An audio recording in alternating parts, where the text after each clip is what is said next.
Cookery சேனலை பார்த்து யார் வேணாலும் சமையல் பண்ணலாம். ஆனா சுவையான சமையல் பண்றது எப்படி? நான் இதயம் நல்லெண்ணெயில சமையல் பண்றேன். ஆஹா ஓஹோன்னு பாராட்டுறாங்க. நீங்களும் இதயம் நல்லெண்ணெயில சமையல் பண்ணுங்க, பாராட்ட வாங்குங்க. தினம் தோறும் வாங்குவே சுரா கைடு டிஎன்பிஎஸ்சி போட்டித் தேர்வுக்கான புதிய பதிப்பு. Latest new question paper pattern அடிப்படையில் உருவாக்கப்பட்ட ஒரே கைடு. Sura's TNPSC guide. எளிய முறையில் டிஎன்பிஎஸ்சி தேர்வில் வெற்றி பெற சுராஸ் கைடு தான் ஒன்லி சாய்ஸ். தற்போது அனைத்து புத்தக கடை மற்றும் புத்தக கண்காட்சிகளிலும் கிடைக்கும். இன்னைக்கு தமிழகத்துல சட்டம் ஒழுங்கு முழுமையாக சீர்கெட்டு போயிருக்கு. விஷச்சாராய அரசாங்கம் இருந்தா சட்டம் ஒழுங்கு இருக்குமா என்ன? பகுஜன் சமாஜ் கட்சியினுடைய மாநில தலைவராக இருந்த சகோதரர் ஆம்ஸ்ட்ராங் அவர்கள் படுகொலை செய்யப்பட்டிருக்கார்.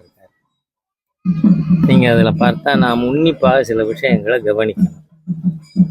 அங்கு வந்த திருமாவளவன் அவர்களும் காங்கிரஸுடைய மாநில தலைவர் கே செல்வமா பேர் அது அப்படி அவராக வச்சுட்டா இப்படி அவர் பேர் கே செல்வம் தான். ஏன்னா அவருக்கு எதிராக இருக்கிற கிரிமினல் கேஸ்லெல்லாம் நீங்கள் பார்த்தீங்கன்னா கே செல்வம்னு தான் போட்டிருக்கு.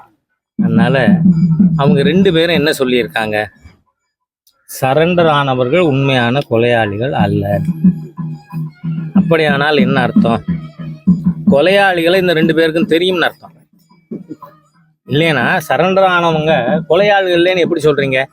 அதனால காவல்துறை இவங்க ரெண்டு பேருக்கும் நோட்டீஸ் சர்வ் பண்ணி விசாரணை பண்ணணும். ஏன்னா நம்ம சொல்லலை, அரசாங்கம் காவல்துறை அவங்க 8 பேர் சரண்டர் ஆனதை நாங்கள் தான் பிடிச்சோம்னு, அதுவும் இந்த காவல்துறைக்கு பழக்கம்தான். இதனால அவங்க பிடிச்சதா சொன்னாங்க, தே ஹவ் சரண்டர்டு. ஆனால் இந்த ரெண்டு நபரும் என்ன சொல்லியிருக்காங்க?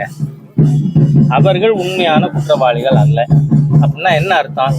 திருமாவளவனுக்கும் காங்கிரஸ் மாநிலத்தவர் கே செல்வத்துக்கும் உண்மையான கொலையாளி யாருன்னு தெரியும்னு அர்த்தம்.